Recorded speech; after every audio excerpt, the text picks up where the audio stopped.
Olá pessoal, bem-vindos ao nosso giro semanal sobre o mercado financeiro. Semana de boas notícias na inflação brasileira. Saiu essa semana o IPCA do mês de março, a nossa inflação oficial, que registrou alta de 0,16%, bem abaixo do 0,25% que era esperado pelo mercado. Agora, nos últimos 12 meses, a nossa inflação acumula uma alta de 3,93%.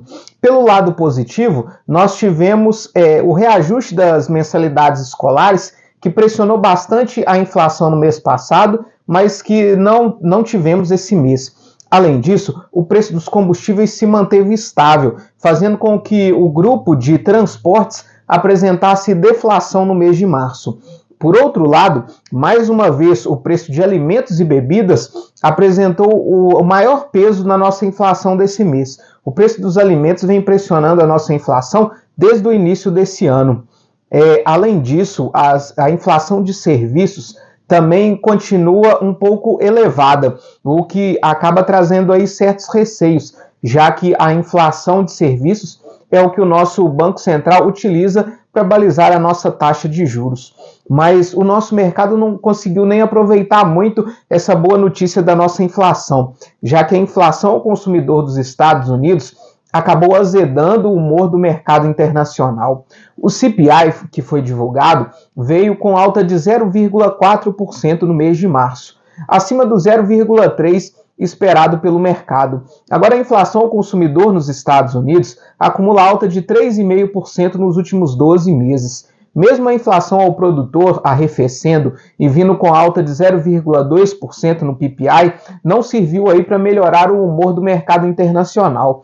A perspectiva é de que os Estados Unidos possam não cortar os juros na intensidade que havia sido prevista inicialmente. Agora, os investidores só preveem 2 cortes de juros na taxa básica lá dos Estados Unidos ainda esse ano. Mesmo essa alta no CPI não vindo muito acima daquilo que era esperado, mas ela acaba mostrando uma tendência e corroborando outros dados da economia norte-americana que mostram que a economia dos Estados Unidos ainda está muito forte e ainda possui muitas pressões inflacionárias. Um exemplo desses é o payroll, que saiu na sexta-feira passada e também veio acima do esperado. Por outro lado, na zona do euro, nós tivemos decisão de taxa de juros essa semana e por lá o Banco Central da zona do euro decidiu manter a sua taxa básica de juros em 4%. E apesar de Christine Lagarde, no discurso logo após a reunião, não ter cravado aí o início do ciclo de corte de juros lá na Europa, a perspectiva do mercado é que os juros na Europa comecem a cair antes dos Estados Unidos, porque a economia europeia ela está mais fraca. Além disso, a inflação da zona do euro tem dado mais sinais de controle do que a inflação dos Estados Unidos. Então, isso acaba trazendo a perspectiva que já no mês de junho nós possamos ter um corte de juros na zona do euro. Nós tivemos ainda a divulgação da inflação da China. A inflação ao consumidor, medida pelo CPI, registrou alta de 0,4%, dentro daquilo que era esperado. Já a inflação ao produtor registrou uma queda de 2,8%, uma queda maior do que era esperado. Essa melhora na inflação da economia chinesa e o aumento de compras de minério de ferro por parte das siderúrgicas de lá fez com que o preço do minério de ferro disparasse essa semana, teve uma alta de 6,08% e a tonelada encerra essa semana cotado aos $106,05. Isso acabou ajudando um pouco a Bolsa Brasileira aqui a não ter uma queda tão grande. Nosso Ibovespa encerra com uma queda de 0,67%. Já a perspectiva de que os juros nos Estados Unidos possam cair menos do que o esperado faz com que o investidor estrangeiro acabe saindo de países emergentes, comprando dólar para aplicar na renda fixa nos Estados Unidos. Isso pressionou o dólar essa semana, que encerra com alta de mais de 1%, cotado aos R$ 5,17. Já o barril de petróleo registrou uma queda de 1,12% essa semana. Mesmo assim, o barril Brent, referência para a Petrobras, continua cotado acima dos $90, $90,65. O preço do barril de petróleo se manteve mais alto essa semana devido a um aumento das tensões geopolíticas globais. Se por um lado o ministro da Defesa de Israel deu declarações essa semana de que o país está conseguindo vencer a guerra contra o Hamas, por outro lado, as tensões entre Israel e o Irã aumentaram bastante essa semana, depois do ataque na semana passada de Israel à embaixada do Irã no Líbano. O Ayatollah, líder máximo do Irã, ameaçou Israel, disse que, né, esse ataque vai sofrer represálias, e o ministro das Relações Exteriores de Israel deu declarações essa semana de que o Irã, se o Irã atacar diretamente o seu território, Israel vai responder isso na mesma medida. Inclusive, Israel está preparada para um ataque iminente do Irã durante esse final de semana. Lembrando que o Irã, além de não reconhecer o Estado de Israel, ele apoia grupos que são contrários a Israel, como o Hamas e o Hezbollah. Além disso, no confronto entre Rússia e Ucrânia, uma ofensiva ucraniana contra as tropas russas acabou atingindo a usina nuclear de Zaporizhzhia, que fica dentro do território ucraniano. É a maior usina nuclear da Europa, e os ataques próximos a essa usina têm gerado bastante tensão ao longo de todo esse conflito entre a Ucrânia e a Rússia. Esse aumento das tensões geopolíticas também teve um impacto muito grande nas commodities metálicas. O ouro disparou mais uma vez essa semana, a onça ultrapassou a barreira dos $2.400. Além disso, outras commodities metálicas, como a prata e o cobre, também subiram bastante essa semana. Por outro lado, um encontro entre a secretária do Tesouro, Janet Yellen, dos Estados Unidos, e o primeiro-ministro chinês acabou aí trazendo uma sensação de melhora na relação comercial entre os dois países. Falando agora um pouco das bolsas internacionais, todas elas fecharam no negativo. O S&P 500 encerra com queda de 1,67%, a Nasdaq encerra com queda de 0,68% e o Dow Jones encerra com queda de 2,4%. Já na Europa, o Stoxx 600 caiu menos devido a essa perspectiva do início de corte de juros por lá, mas mesmo assim encerra com queda de 0,19%.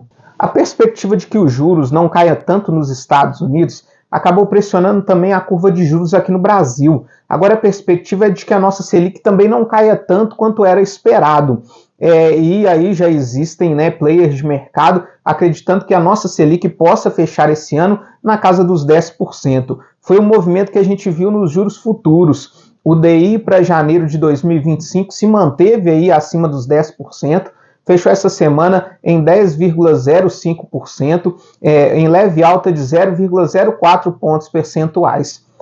Já na renda fixa, já nos títulos públicos, acabaram que aí na marcação a mercado, eles acabaram também sofrendo com essa perspectiva. O IMA geral acumula uma queda para esse mês de abril de 0,05%. Enquanto isso, os pré-fixados acumulam uma queda ainda maior, de 0,29% só nesse mês de abril.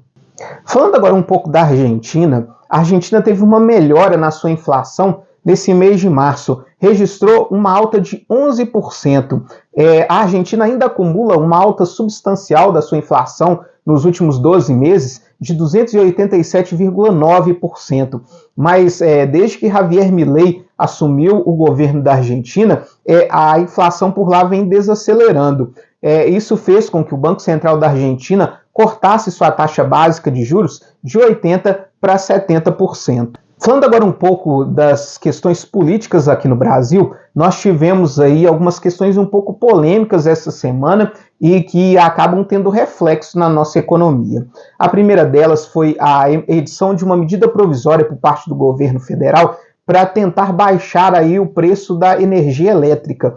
E por mais que, segundo o próprio governo federal, essa MP tenha o potencial aí de reduzir o preço da conta de luz em algo entre torno de 3% e 5,5%, a medida foi muito criticada por especialistas do setor, primeiro por ser considerada uma medida extremamente complexa e segundo por ela estender alguns subsídios do setor, o que, segundo os especialistas, faz com que essa medida, a partir de 2029, possa ter um impacto com um aumento de mais de 7% na conta de energia elétrica.